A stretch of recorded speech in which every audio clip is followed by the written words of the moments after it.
The day aliens realized humans were real and totally unstoppable. The station floated at the edge of neutral space like a cold metal island. It had no flag, it belonged to no one.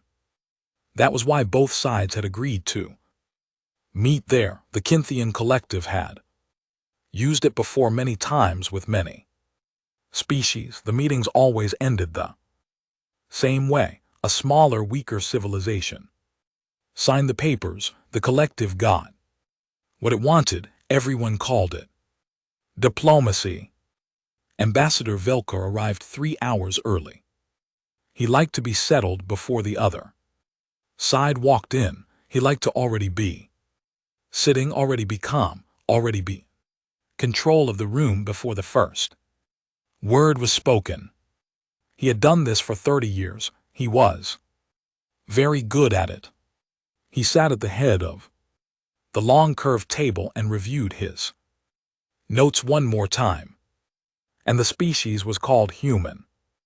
They came from a single planet in a quiet corner of the galaxy. Their civilization was young by any standard that mattered. They had faster than light travel, but only barely. They had weapons, but nothing that would trouble a Kynthian warship. Their population was large but spread thin. They had no allies out here, no treaties, no protection. The briefing file used the word primitive 3 times. Velkar thought that was probably 1 time too few. He set the file down when the door slid open. 3 humans walked in. The one in front was a man of average height with a steady walk and dark eyes that moved across the room the moment he entered, taking everything in without making a show of it. His uniform was plain and dark. A small flag patch sat on one shoulder. His name, according to the file, this was Commander Jake Harris. Behind him came a woman named Lieutenant Kara Webb, carrying a data tablet and walking with the quiet focus of someone who had already read every document in the room twice. The third was a man named Sergeant Dan Cole. He was broader than the other 2, with the kind of stillness that did not come from being relaxed. It came from being ready. Velkar gestured at the seats across the table. "Please sit," he said, his translation collar carried the words smoothly into their language.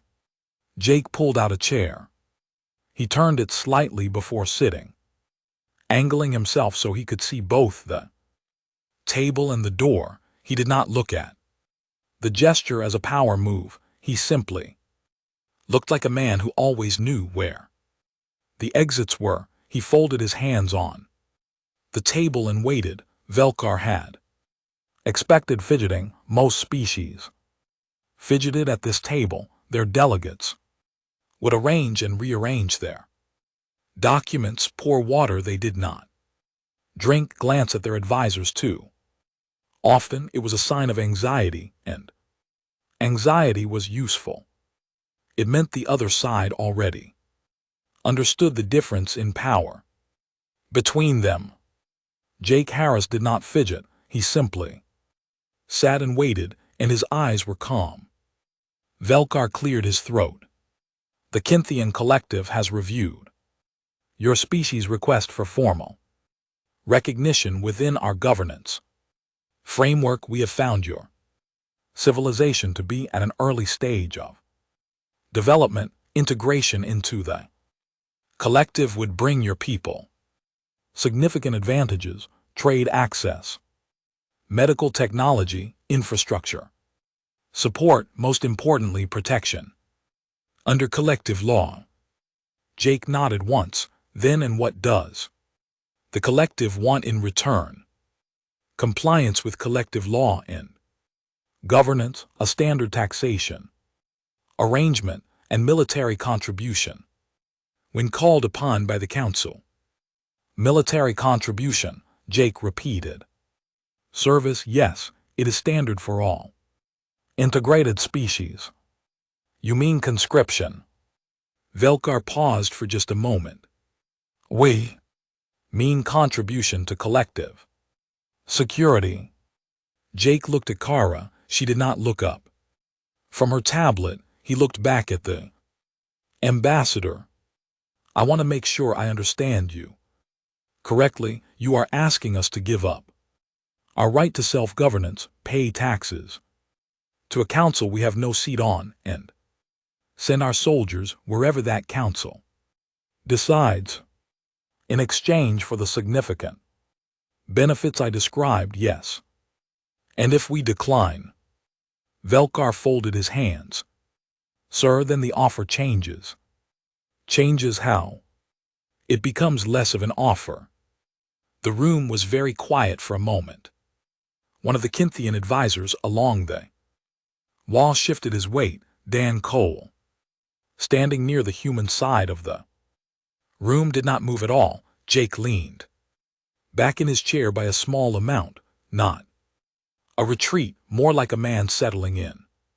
Ambassador, I appreciate your time and I want to be honest with you. We came here in good faith because we believe in talking before anything else. We are open to agreements. We are open to trade and shared security and building something real between our peoples, but we are not going to sign anything that takes away our right to make our own decisions or that sends our Velkar. Studied him. The words were direct, not angry, not desperate, just clear. Then he had heard versions of this speech before from other species. It was usually the last show of pride before the reality of the situation became too heavy to ignore. You are brave, Velkar said. Or perhaps you are simply not yet aware of what the alternative looks like. We are aware, Jake said. We just believe there is a better option than the one you have described. Velkar slid a data chip across the table. The full terms are on that. You have 48 cycles to review them. After that, the council will expect a response. Jake picked up the chip. He looked at it for a moment, then set it beside his folded hands. We will review everything carefully. See that you do. Velkar let a thin smile cross his face. It was the smile of a man who had done this many times and already knew the ending. I have 48 cycles is generous. I suggest you use them well. Jake stood. He buttoned the top button of his jacket, which had been open, and he nodded. Thank you for meeting with us. He turned and walked toward the door. Kara fell in beside him. Dan Cole was the last one through. He glanced back, once not at Velkar, but at the room itself, measuring it the way a soldier measures a space. Then the door slid shut and they were gone. Velkar sat for a moment in the quiet, then he turned to his chief advisor. Thoughts? The advisor tilted his head. Standard resistance posture. They will review the terms, find that there is no realistic alternative, and return within the 48 cycles with some small modifications. They want on paper so their council can claim a partial victory. We grant 1 or 2 minor points. They sign. It is done. Velkar nodded. That was how it always went. He picked up his own notes and began writing his log entry for the session. He described the human delegation as cooperative in tone, but unrealistic expectation. He noted that a single standard fleet demonstration near their outer colonies would likely accelerate compliance if the 48 cycles produced no agreement. He marked the mission status as pending and set the file aside. He did not notice as he wrote that no one on his side of the table had been able to make Commander Jake Harris blink. He did not think it was important. He would think about it later, much later, when everything had already changed, and he would remember that calm and wonder, how he had looked at it and seen nothing at all the day aliens realized humans were real. The end totally unstoppable. The 48 cycles passed slowly on the station. The Kynthian staff went about their routines. The advisors filed reports.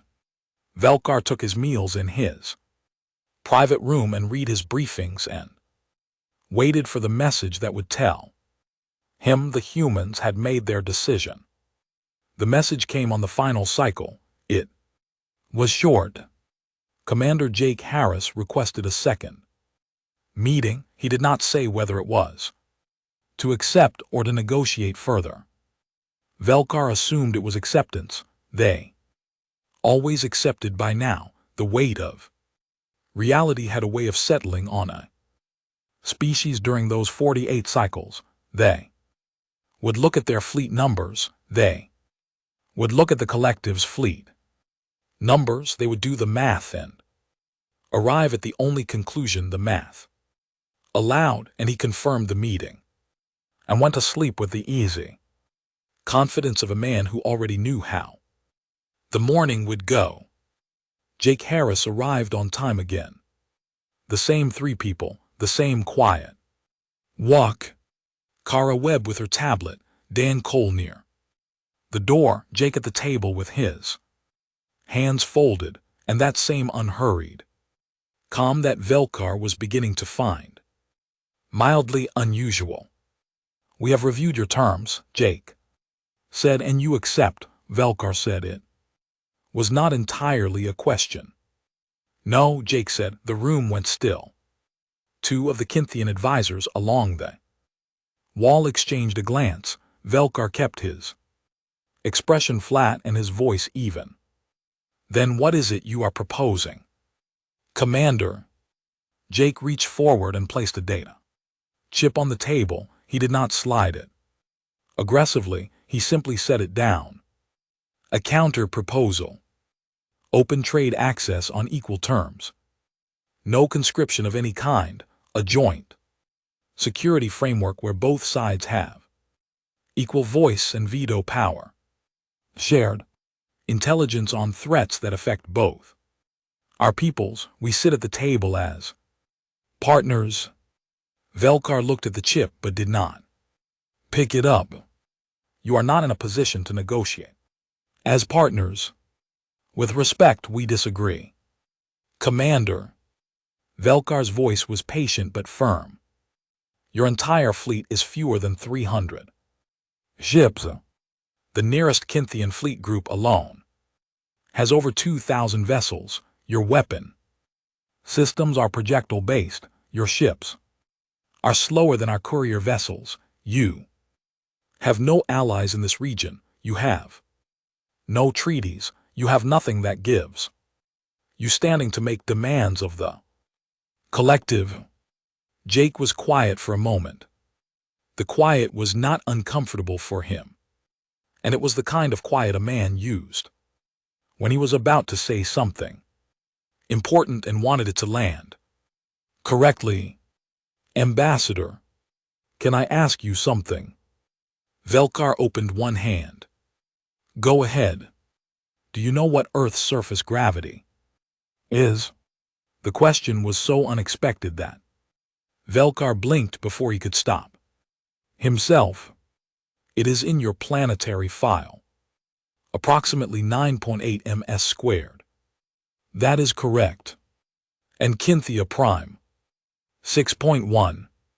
So your people have lived and trained under 6.1 their entire lives. Every soldier, every worker, every citizen.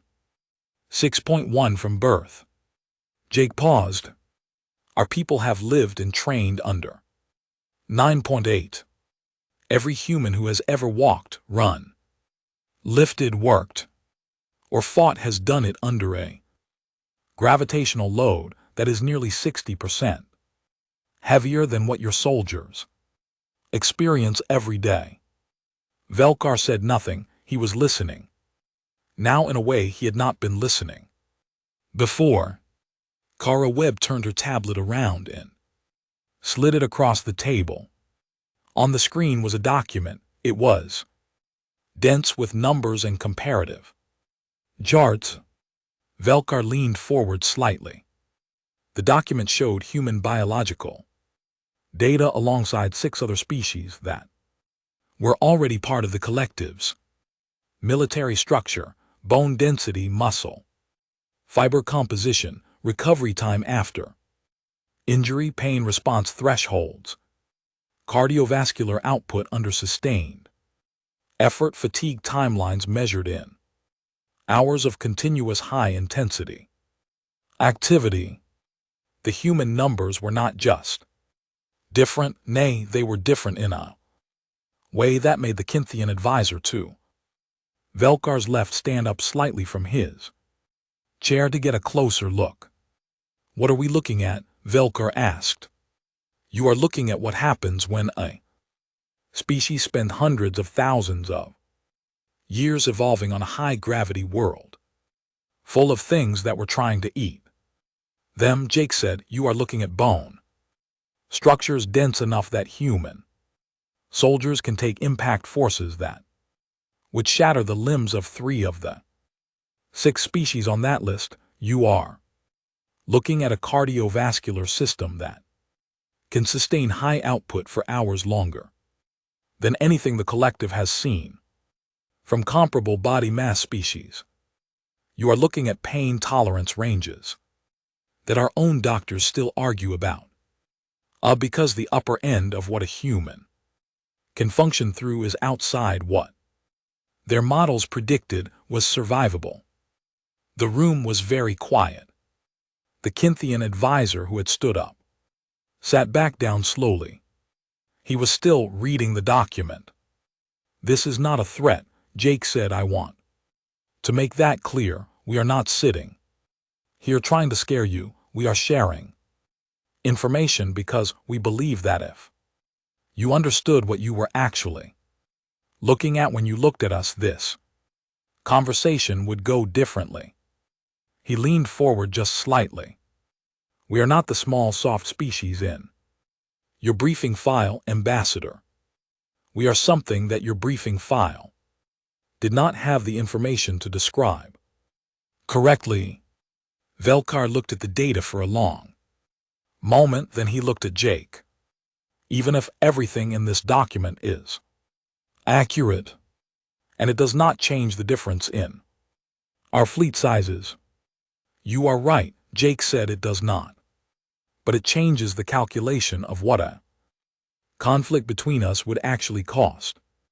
And we think, if you are the kind of leader we believe you are, you would rather know the real cost before any decision is made. There was a long silence. Velkar picked up the data chip Jake had placed on the table. He held it for a moment without looking at it.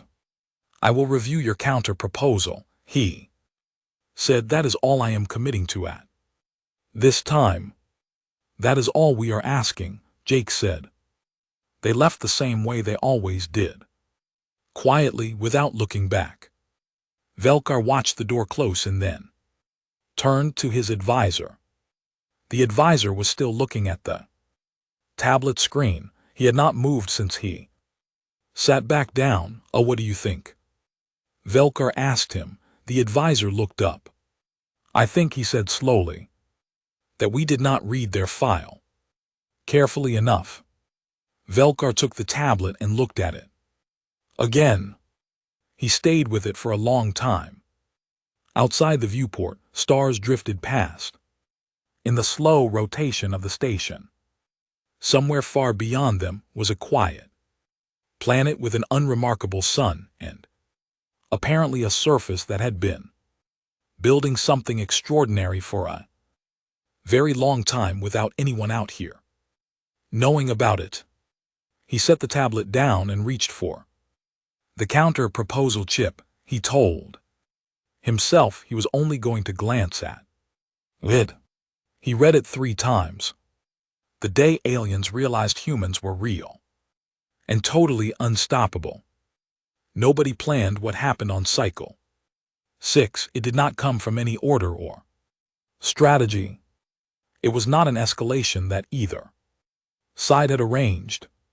It started with a young officer making a bad decision on a patrol route, and it ended with a piece of camera footage that changed everything. The Kynthian patrol vessel was running a standard route near the outer edge of the neutral zone when it picked up a signal from a human survey ship. The survey ship was small, built for mapping and data collection. It had no weapons. It was crewed by 3 people, a pilot, a systems officer, and 1 security observer who had come aboard as part of the diplomatic mission.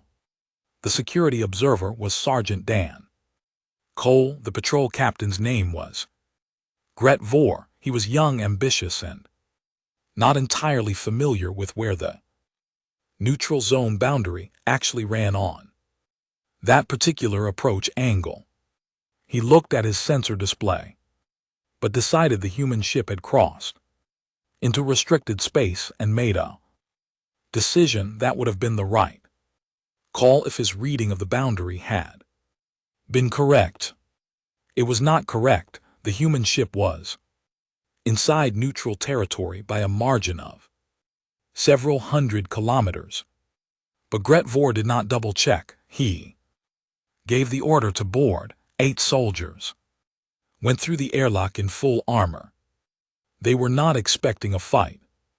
They were expecting 3 civilians who would put their hands up the moment the Kynthian soldiers came through the door. That was how these things usually went. With smaller species, show the armor, show the weapons, wait for the hands to go up. They came through into the main corridor of the survey ship and found Dan Cole standing in the middle of it. He was not in armor, he had no firearm, and he was holding a collapsible baton extended at his side.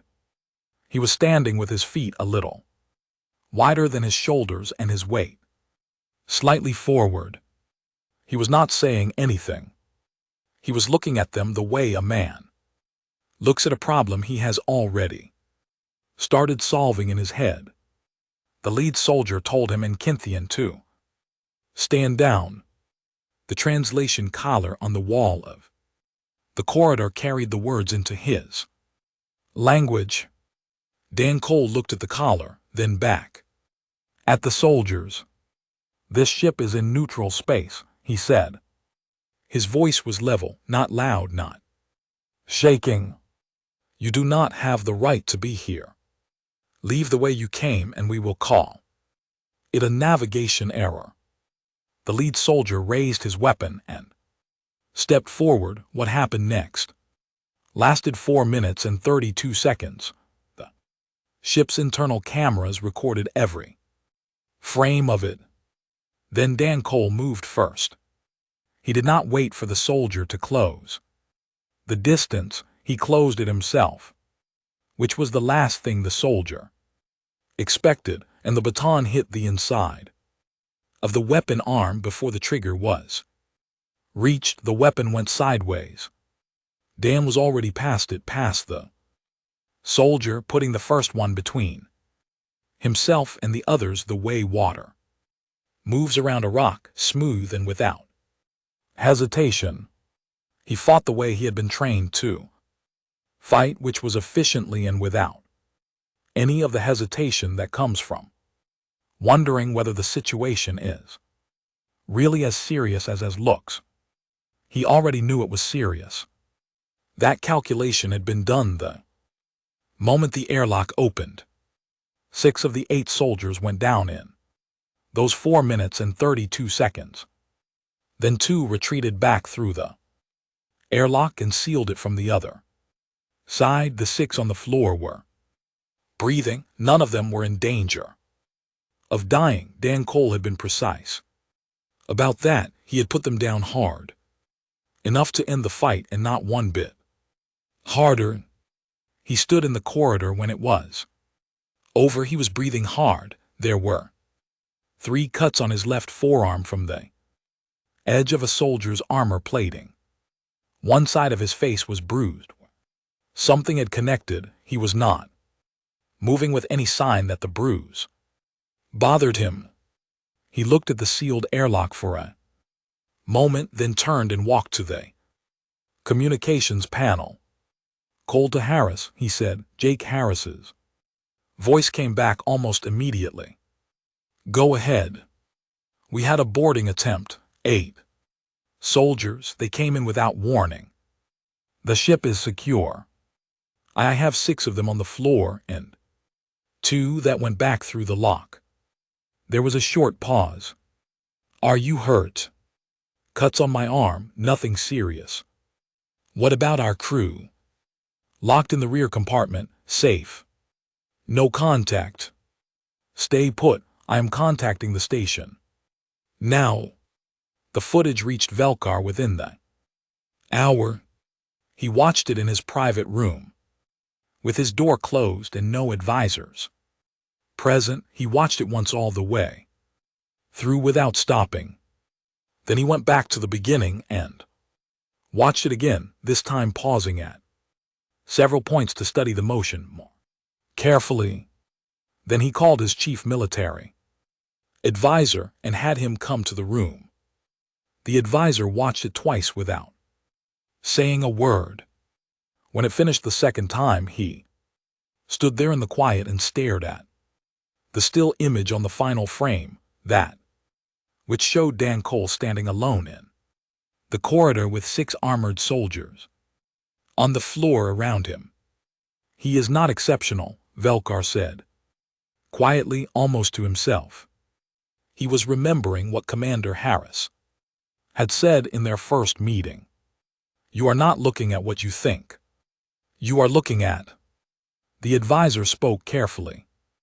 "The movement patterns, the transitions between opponents." He was not reacting to each one individually. He was managing all of them at once, using space and positioning to prevent them from grouping on him. That is an advanced technique. Our best hand-to-hand instructors teach something similar. But the way he absorbed impact. There were 3 separate strikes that landed cleanly on him. Any one of those would have ended the engagement if they had landed on one of our soldiers in that same armor configuration. The advisor turned to look at Velkar. He kept going as if they had not happened. "Because of the pain tolerance," Velkar said. "It is the only explanation." Velkar stood up and walked to the viewport. The station rotated slowly and the stars moved in a long arc outside the glass. He stood there and thought about the data sheet Kara Webb had put on the table. He thought about the numbers he had read on the counter-proposal chip 3 times in a row 2 nights ago. He thought about the way Jake Harris sat at a table without fidgeting and waited. He picked up his communication device and connected directly to the human delegations channel. Jake Harris answered. "Your sergeant," Velkar said. "Is he all right?" Jake asked. "Not what did he do, not what is the situation." The first thing out of his mouth was asking if his man was safe. "He is unharmed. My soldiers are being treated." "Commander, I need to ask you a direct question." "Go ahead." "Is what I saw in that footage typical for your military personnel?" There was a brief pause on the line. Not a long one. Just long enough for Jake to decide how honest to be. "Dan Cole is good at his job," Jake said. "He is not considered exceptional by our standards." Velkar closed his eyes for one moment. "I see," he said. "Ambassador, I would like to come in. I think it is time we finished the Conversation we started. Velkar looked at the frozen image on his screen, 6 of his soldiers on the floor, 1 human standing. Yes, he said, come in tomorrow morning. I will have the council room ready. He ended the call and stood very still. In the quiet of his room. He had been in this work for 30 years. He had sat across from frightened species and struggling species and species that wept when they signed the papers. He had always known what he was looking at. He was no longer sure he knew what he was looking at. That feeling was new. He did not like it, but he respected it. And for the first time since the human delegation had walked through that door, Velkar began to think that maybe the outcome of this particular meeting was not as settled as he had assumed. The day aliens realized humans were real and totally unstoppable. The council chamber looked exactly the same as it always had, same table, same chairs, same faint smell of mineral oil and cold recycled air, the same viewport on the far wall showing the slow rotation of distant stars. But the feeling in the room was different this time. Velkar had noticed it the moment he sat down. His advisors were sitting straighter, their eyes were a little more careful. The easy confidence that had filled the room during the first 2 meetings was still there, but it had a small crack running through it now, like a heavy plate with a hairline fracture that has not yet broken, but that everyone in the room can feel. 2 senior council members had joined Velkar this time. That alone said something. They had not bothered to attend the first 2 meetings. They were attending this one. The humans arrived and the room changed. Again, in the way a room changes when people walk in who are not carrying any of the weight you expected them to be carrying. But Jake Harris brought a 4th person. She was a woman named Captain Amy Grant. She was compact and quiet with steady eyes and the kind of stillness that came from spending a lot of time in rooms where staying calm under pressure was not optional. She sat beside Kara Webb and said nothing during the early part of the meeting, which suited the moment because there was a great deal that needed to be said before it was her turn. Jake began with the boarding incident. He laid it out plainly, what had happened, where the ship had been, what the patrol captain had done. He did not raise his voice. He did not use it as a hammer. He stated the facts. In the same quiet way he did everything else, and then he stopped and waited. Velkar acknowledged the error. One of his senior council members added a formal statement of regret. It was brief, but it was genuine. Jake nodded and said that the matter was noted and that the humans wished to move forward. That was when the real conversation began. Velkar placed the counter-proposal chip on the table. He had reviewed it 6 times. His advisors had gone over it in detail. They had found it well-structured, more sophisticated than they had expected, and built on a framework of actual equality, rather than the kind of paper equality that smaller species sometimes tried to argue for and never got. We have reviewed your terms, he said. There are sections we find acceptable. There are sections we need to discuss. That is what we are here for, Jake said. They went through it point by point. Trade access moved quickly. Both sides wanted it. The language around military cooperation took longer, and the collective's existing framework assumed a hierarchy. The humans had written their framework around mutual consultation and shared authority, with neither side being able to commit the other's forces without Formal agreement. It was a clean concept. It was also something the collective had never agreed to with any species, and two of Velkar's advisors made that point clearly. Jake listened to the objection and then said calmly that the reason no other species had asked for it was probably because no other species had been in a position to ask for it and have it make sense to both sides. He said it without arrogance. He said it the way a person states a fact about the weather. The room went quiet for a moment. Then Velkar said he would like to take a short break, and he and the senior council members stepped out. They stood in the corridor and spoke in low voices for several minutes. When they came back in, the advisors who had been pushing back on the military framework said nothing more about it. The conversation moved on.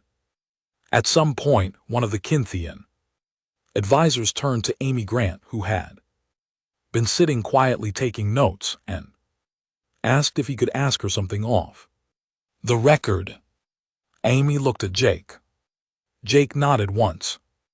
The advisor asked about Earth, not about the government or the fleet or the trade numbers. He asked about the planet itself, the animals, the old ones, the dangerous ones. Amy set down her stylus and leaned forward with her elbows on the table. She talked for a long time. She talked about the ocean and what lived in it. She described creatures the size of ships that breathed air and sang to each other across distances of hundreds of kilometers. She described things with teeth built to crush bone, things that hunted in packs and used strategy, things that struck from ambush, and things that ran prey down across the open ground over the course of hours, because their bodies were built to outlast anything they chased. She described the ones that looked harmless and were not. She described the ones that had been there since before the first humans stood upright, and the ones that had only survived because humans chose to protect them. The advisor was writing things down.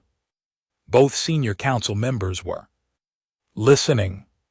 Velkar had stopped looking at his papers. She talked about the ice ages, how when the cold had spread across most of the planet and the species that could not adapt had vanished, and the ones that found a way through got stronger.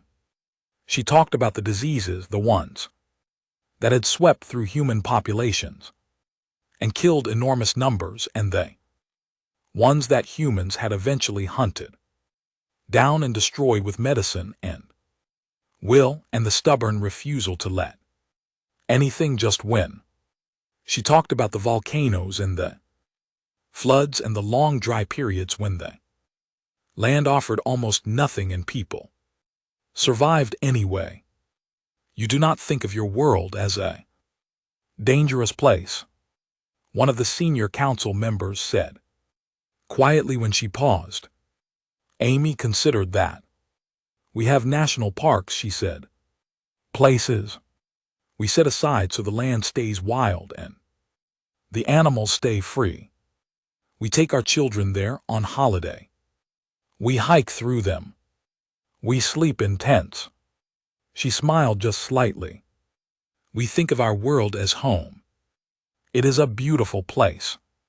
It is also a place that spent a very long time testing us before it let us build anything permanent on it. We passed. The room was quiet. Velkar looked at Jake. Tell me something honestly, he said. When I told you the offer would become less of an offer if you did not accept, were you concerned? Jake thought about it. We were not happy about it, he said. We would not have wanted a conflict, but no, we were not concerned in the way you probably meant. Because you believed you could win. Because we knew what a conflict would cost you, and we knew you did not know That yet we came back to talk instead of waiting to see how the math worked out because we genuinely did not want either side to pay that cost. He paused. Ah, that is the truth. Velkar was quiet for a moment, then he said, I believe you.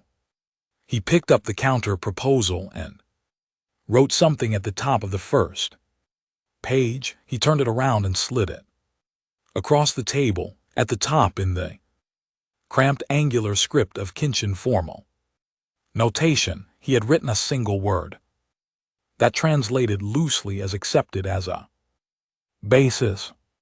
Jake read it. He did not smile widely or show relief.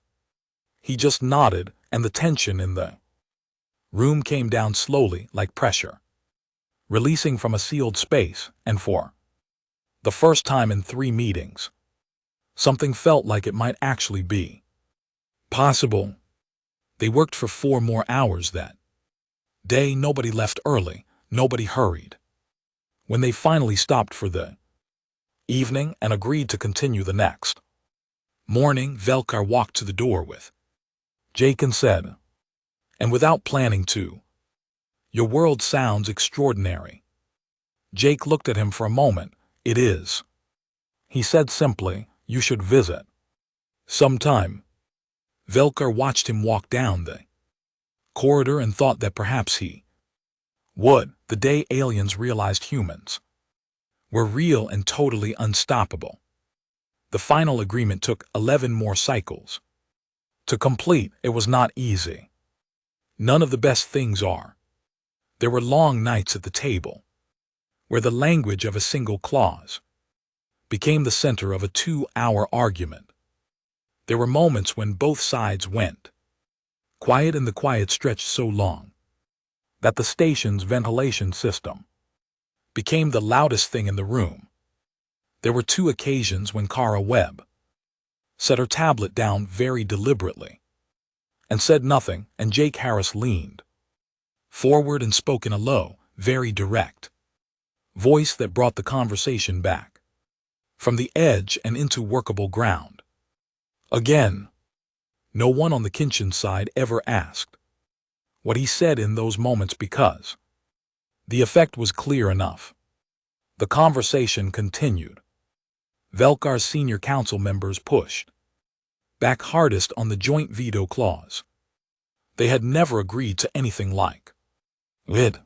They had sat across from over 40 species of this kind of table, and the collective had never given any of them true veto over collective military action. It went against the entire structure of how they worked. Jake did not argue. He did not get frustrated. He explained the same point in slightly different language each time they raised it, patiently, as if he had all the time in the universe. He said that the clause was not about limiting the collective, and it was about building something neither side could break alone, which made it worth more than any arrangement held together only by the threat of force. He said that what they were building here was not a leash, it was a foundation. On the 9th cycle, the senior council members stopped pushing back on the veto clause. The taxation section was easier. The humans had brought a detailed economic analysis showing trade projections over a 10-year window, and the numbers were genuinely good for both sides. Kara Webb had built the document, and she walked through it with a precision and patience that eventually won even the most skeptical Kinchin economic advisor, who by the end of the session was asking her questions about Earth's manufacturing infrastructure with the focused interest of someone who has just realized they may have significantly underestimated the size of a market.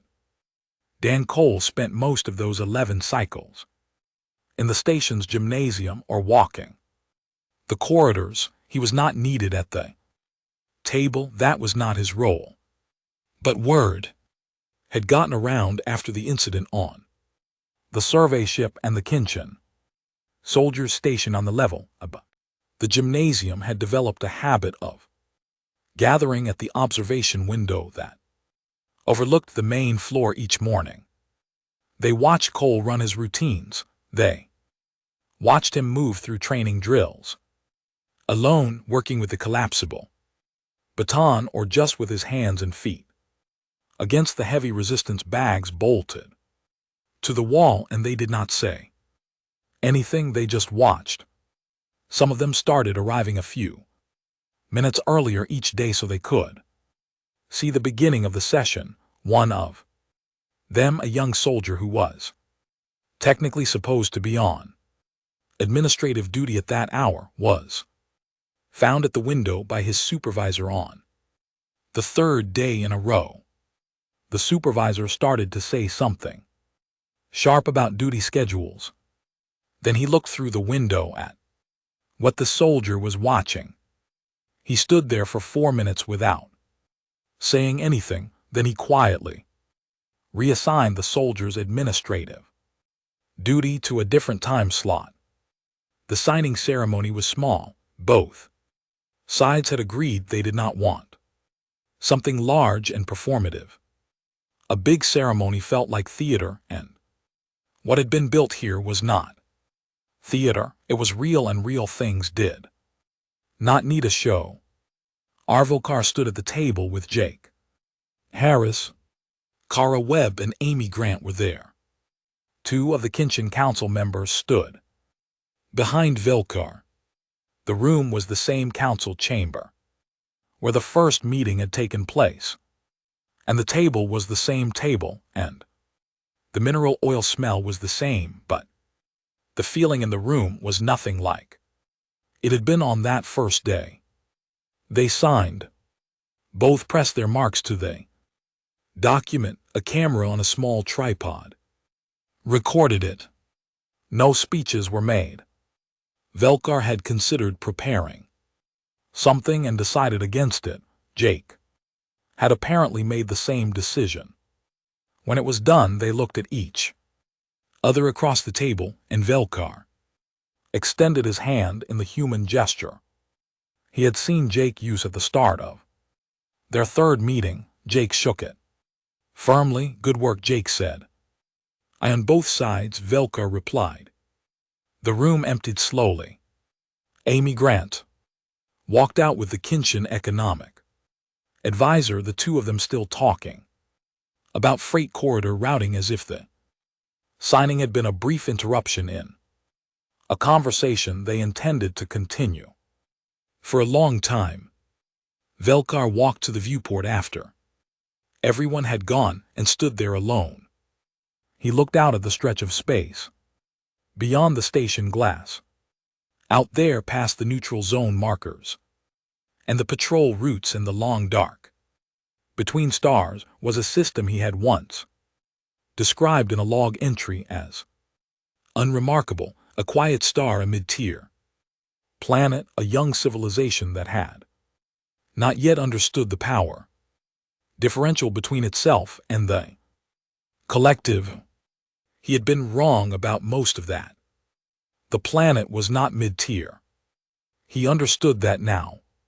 And a world with that gravity and that history of hostile biology and that geological violence had not produced a mid-tier species. It had produced something that came to a diplomatic table without fidgeting, that sent a single unarmed soldier against 8 armed ones, and had that soldier come out standing, that talked about its dangerous and beautiful home with the easy pride of people who knew exactly what they were and were not embarrassed by any of it.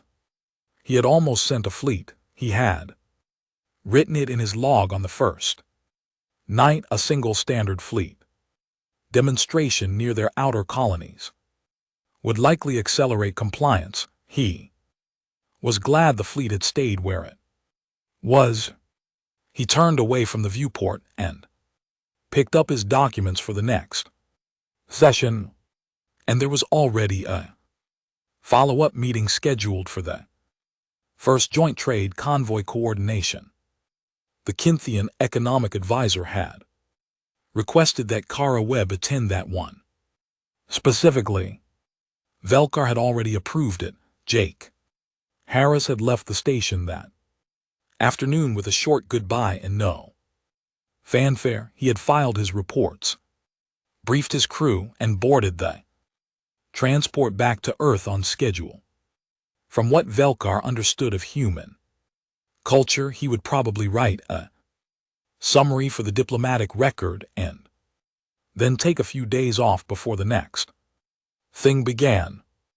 Velkar hoped he rested well. He had earned it. He also hoped in a quiet way that he would not have expected to feel a month ago that they would meet again at this table, not because of a crisis or a conflict or a term that needed renegotiating, just because the conversation had turned out to be one worth having. Out beyond the station in the slow dark, between stars, the first joint human Kynthian trade convoy was already being planned. 30 cycles out, it would leave from a human port and cross into collective space, carrying goods that neither side had been able to access before, crewed in part by both species for the first time in history. It would not be the last convoy, it would be the first of many. And on Earth, in a quiet part of the country where the air was clean and the night showed the stars without interference, Jake Harris sat on the back porch of his family's house and looked up at the sky. For a long time, he did not say anything. He just looked. The stars looked back the way they always had, full of everything that was still out there waiting, and he went inside when it got cold, made coffee, sat at the kitchen table with the mug, both hands, and let the quiet of the house settle around him. There was more work in the morning. There was always more work in the morning. He was looking forward to it.